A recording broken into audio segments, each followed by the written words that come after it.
Good afternoon, guys, and happy Saturday to all of your sunshiny faces. Guys, I am ready for bed. It is 11 o'clock. I will show you guys what we got done for today. It's pretty cool. We had to run to Menards twice today because we forgot some stuff, and I had every intention this morning of pulling out. I actually had all of my stuff set up on the table to actually show you guys my grocery haul this morning from Valley Produce and Aldi. We spent $25 at Valley Produce, or no, yeah, I think $25 at Valley Produce, and I think 25 and some change, and 31 or 32 at Aldi or something like that. So between all four of the grocery stores this week, I think we only spent 120 bucks, which was, I think, really good. We also got a couple of other, oops, sorry, that's the dishwasher. Let me move over here where it's a little quieter. We also ended up getting a couple of things from Menards. We got several boxes of mac and cheese, along with I also got some of those buy drinks. I think that's what they're called. I got like 4 of those because they were super good price. Normally they're like upwards of like $1.50 or $1.66 like on sale. Normally one, I think $1 like 99 or like $2.50 or something like that. I think normal price at some stores. Like retail price is probably around $1.99. But again, ended up getting them for, I think they were $1.25 or $1.23 or $1.33 or something like that, and also the 11% rebate, I think, made them like $1.09 or something like that you get back. So they were really good price, and I haven't gotten a deal on those in a long time, so I ended up stocking up and got 4 of those. So we did spend some more money at Menards as well, and we had to get a couple of other things too, because we're gonna fix the little thing we did with the arbor outside. We also needed to get, I think they're maybe called U-clamps or something, I don't know, some type of like clamps for our sawhorse to hold the sawhorse, like stuff to the sawhorse when we're like cutting things or drilling into things and stuff like that, so it's not sliding all over the place. And there was a couple of, like I said, other little things that we needed. We got some hooks so that we can hang the lanterns outside in the backyard. I'm going to show you guys though what we ended up getting done. So we came back from the grocery stores this morning. Again, I had every intention of showing you guys my grocery haul, had it all set up and everything, but there was a big discussion that was going on in the living room while I was like had just come back in and was trying to literally, I had my camera in my hand, was gonna start filming, and then people were being really loud, and I was like, okay, I'm not gonna get anybody to be quiet because there's multiple people at the same time too. So I was like, I'm just gonna put the groceries away because I didn't want frozen stuff and cold stuff sitting out for too long until people were actually done talking, or I could politely ask them to go to a different room or something. So yeah, I was, like I said, just like, yeah, I'll just put this stuff away and I'll just let you guys know, sort of. Yeah, that's what we ended up spending. So we did really good this week, but I didn't end up, like I said, being able to share with you guys actually what we got. So anyways, did all of that stuff again. Then we started hanging up, I think I was telling you guys, we got the projector for outside, and it works well in the backyard out in the lawn when it's dark enough outside, which is totally fine. But the problem is that if we are trying to watch a movie during the day, or while it's still somewhat sunny out before it's completely dark, it's not super easy to see. Somewhat still seeable, but not totally awesome. So then we got curtains, outdoor curtains, that are like waterproof, and they're supposed to be sun resistant. I think I was telling you guys, they're dark brown, like, so that they can be as blackout curtains as possible. And while it was actually sunny outside, we had them all set up, and it was super dark out. So we ended up, like I said, we were getting to that. We got 3 of them hung or something like that, and then my dad was like, I think I actually am gonna need more of this thing. I don't know, the actual way we ended up securing it was kind of maybe a little bit more unorthodox. We ended up using actually just like electrical piping, because my dad is an electrician, and as I was thinking too, I was like, well, how can we make like a really nice like outdoor you know, like curtain rod thing that's obviously waterproof. You know, we didn't want to use like wood, or, you know, and on top of that too, the wood would probably get snagged. We didn't want to wind up using like, you know, again, something that would maybe rust, or, you know, any of that kind of stuff. So I believe that the pipe that we ended up using was door or like, you know, like isn't gonna rust. It's underneath the roof, but obviously like sometimes water can still get in somehow, you know, for the most part. So we wanted to, again, try and keep it as, you know, rust resistant as possible. So we ended up, like I said, going with this idea. So I had this idea initially, and the 10-foot long like pipe that we ended up using, which we used more than one 10-foot long pipe, but they're only like $3.50 I think at Menards. And then we had to get some, I don't know, I think they were couplings and minis. That's what they're called. They have an actual full name, but the type that we used to get were called minis. My dad made a huge big deal about it because originally we couldn't find them at the store, and he's like, where are these? He's like, I can't find them. And then we looked in the, I was like, Dad, they're probably called something else, and you guys in the industry just call them that. I was like, but they probably have an actual, like, you know, full name that are actually what they are and they're called. And so that's why I know exactly what they were called. We ended up using those to secure that to actually the wall, and then, like I said, I think it was the couplings to attach two of the like pipes together. So yeah, and then we ended up, like I said, doing all of that. And originally we were gonna actually do it where it was gonna wrap all the way around and we were gonna bend the pipe, because again, my dad has a pipe bender thing. I don't know if that's maybe what it's called, but we were going to do that. The only difference was that there's actually a height difference. I'll show you guys in a second if I can go out there and you guys can see what I'm talking about. I don't know if the light will come on, but at least from where I am, I can go and try and see. But it doesn't have, it had a different height, so we had to offset it a little bit.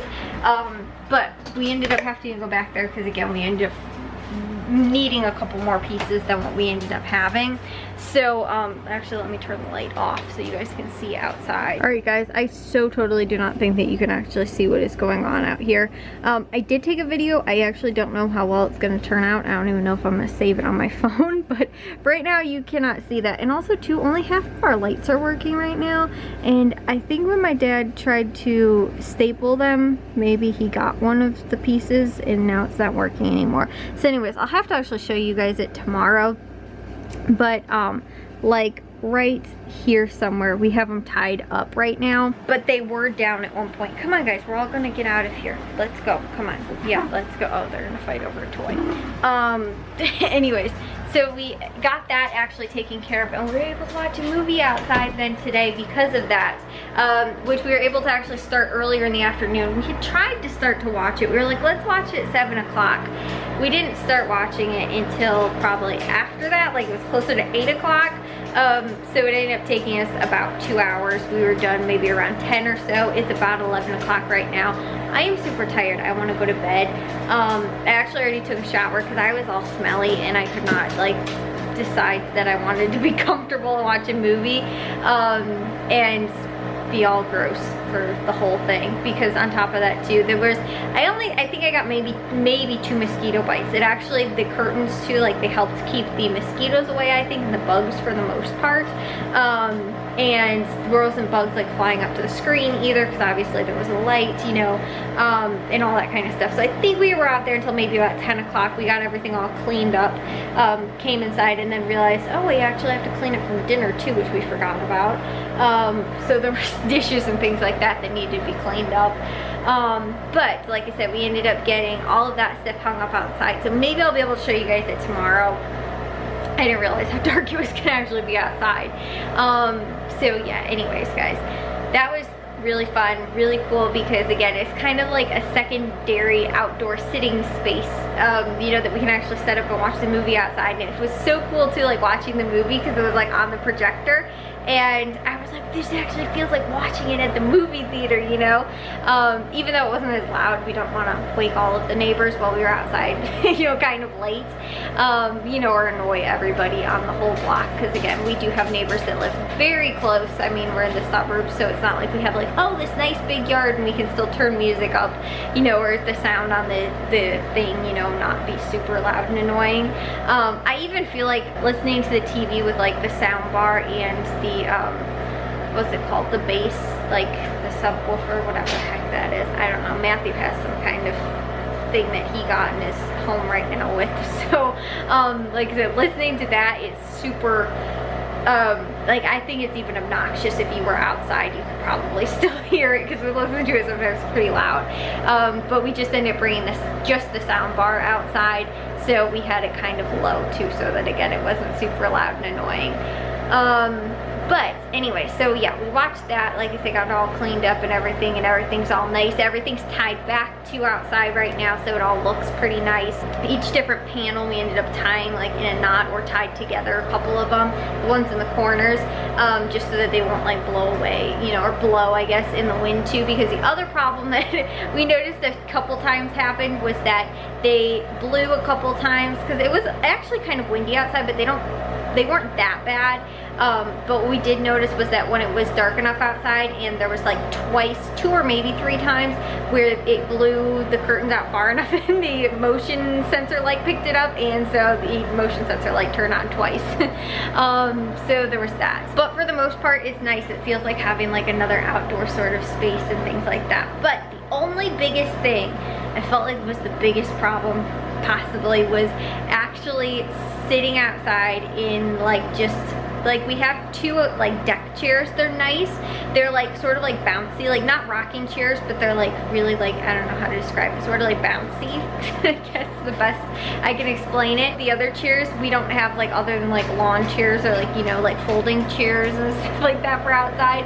So sitting through it for a whole movie in those not super comfortable chairs, I was like, this kind of stinks. Like, you know, we have this nice setup outside, but our chairs are not very comfortable. I was like, you know what we need? We need to make our outside, we're going to possibly make a sectional. That was the ideal thought, I guess, was making it into a sectional or some type of, again, outdoor seating. But we're going to build it. I think that 1, it's way cheaper. 2, we have most of the tools that we can, you know, pretty much make, other than the wood, you know, and maybe some, you know, different type of fastening things if we need bolts and whatnot, and depending on like what type of screws we should use and all that kind of stuff. So I think that those are the couple things that we might still need, but for the most part we have most of the other like machine tools and stuff like that too that we actually need. And yeah, so I realized that, like I said, it would be more comfortable outside if we actually had some type of seating. But the other reason too is that, you know, we want something that actually will fit the space purposefully and not just be like, oh, we should just get this because first off, you're looking at like buying outdoor like garden, like, you know, deck sectionals. They're expensive, guys. They're like sometimes close to $1,000. And on top of that too, they don't last forever. Like, and that's the point, is that like making this, I'm not expecting it to last forever, but when you spend a lot of money on like outdoor furniture, you expect to get a super long use out of it. And I don't feel like it, you know, like I said, will last forever. Maybe you'll get, you know, several good years out of it, but then again too, depending on the type of material that you get it out of, you know, I mean, everything eventually does wind up breaking down, especially when it's outside and exposed to elements. So regardless of if you're getting one that's wood or wicker or, you know, like a plastic or even like a metal and stuff like that, which again, that's when you're like, the more durable, the more expensive they're going to be. So again, you can look at close to, you know, a couple $100 at least, or a couple $1,000. So I've seen definitely some fancy expensive ones and some on the cheaper end, but again, still, like, you know, especially too, again, for filling the space, we might need, you know, a sectional and a couple chairs too, or, you know, possibly a, you know, a couch and maybe a love seat and a couple chairs. So again, it's like that, any type of combination we do, and again, maybe we end up getting a chair and 2 couches, but then we have to buy them like separate. And so my thought is just like, let's make what we need for the actual space instead of buying, like I said, you know, random pieces to fit this space, and we can actually make it how we want to, and then get all matching cushions and all that kind of stuff to actually go with the space, you know, fluidly. And on top of that too, I've seen some where you can build them to actually make them into like self-storage inside, so you can store like the what's it called, like the cushions and stuff like that, or if you use outdoor pillows or whatever, inside of them, so you don't have to put them away like in the winter. You can store them inside of totes that are inside of like the sectionals, or couches or whatever you're doing. So again, I was looking into some of those ideas on Pinterest, but I feel like it's so much more, again, you have to do the work, but so much more of a frugal option. And I mean, it'll take some planning obviously and all that kind of stuff, but I like doing these kind of projects. My dad likes doing these kind of projects, so like, why not? And again, to make it fit the space purposefully for what we have, instead of again being like, oh well, hopefully these 2 chairs will fit. That way we can make sure like we have, you know, this much space, so let's make 2 chairs that are this size, you know, and that kind of thing, instead of being like, wow, these chairs are kind of small, they don't fit us really well, or they're not that comfortable or whatever. We can, you know, make one that's a little bit more of a reclining chair sort of, instead of like straight up, the like straight back chair sort of, you know, or whatever. And so we can, like I said, make it more so that we know what our comfort level is and what we want out of it, because again, looking at some of those, they can also get expensive too, the more comfort that you want for the, you know, chairs and couches and all that kind of stuff. So that's why I think that making it will be better options kind of all around, and have a lot of, you know, positive points. Again, negatives so that we have to do all the work, but I think that like that's the point though, is that then when you sit in it, you're like, wow, this is so worth it afterwards. So again, we've got a lot of projects that we want to do, but again, lumber, not like that expensive. If you're talking about like custom stuff that you want made, or you know, even non-custom stuff, but just like again, outdoor sectionals and outdoor seating and all that kind of stuff, like we might wind up buying actual outdoor chairs, like chairs to go with a dining set, because they're not super expensive, but we're gonna make our own table, because the tables, like if you look at glass tabletops, or you know, really whatever, unless you're gonna get a picnic table, even sometimes picnic tables are a couple $100s. We could probably do it with wood for cheaper than that, you know, and like all the materials most likely. So we're gonna do probably our own like outdoor dining table, and we can make it too so that it has a umbrella like hole in the middle too, so we can stick an umbrella in there. Again, there was a couple of other different kinds of chairs and things like that again I've been looking up, and I'm like, this looks easy, like, you know, we can do this. Told you guys we built the whole stinking drawer in the kitchen, the only drawer we had that is very like very tedious, because it was a lot of like exact, you know, measurements and stuff like that to get it to make sure that it fit in the space that was already made for it. You know, this is an outside deck. We can have things a little smaller, a little bigger, and won't completely, you know, ruin it. So again, that's what I've been kind of thinking of, and I'm really excited because I want to, like I said, really want to get that like built now, because I was like, this was uncomfortable. At one point my dad was standing because he was not very comfortable, so I was like, we need to make something that is actually going to accommodate us, that we're able to sit on, we're able to watch the movie on, you know, all that kind of stuff, and actually enjoy the space again, because now we have such a nice space, and I'm like, it's not comfortable to sit out here. Like, I'll sit out in the chairs and stuff like that for like, you know, maybe an hour at the most, but we sat through a, you know, a 2+ hour movie. I was like, okay, I can't, you know, feel most of my lower half because it was just not, I was not comfortable. And so yeah, like I said, my dad was standing at one point, like everybody is kind of like, you can see everybody's moving around and you're just not that comfortable out there. I was like, we need to try and find something comfortable, make something comfortable to sit in, and that was kind of the idea and the thought to begin with. So again, maybe that's something we'll look into next weekend, because I want to try and get as much use out of this outdoor stuff as we can this year, especially too, and so, you know, again, we might be like, well, let's not watch the movie outside because we all weren't very comfortable like the last time, so let's try and, you know, utilize that while we still have some summer and fall left as well. So anyways, guys, I will see you all in tomorrow's vlog. If you guys did enjoy today's, make sure you guys give a big old thumbs up. If you guys are new, we'd love it if you'd subscribe, and I'll see all of your sunshiny faces tomorrow. So bye, guys.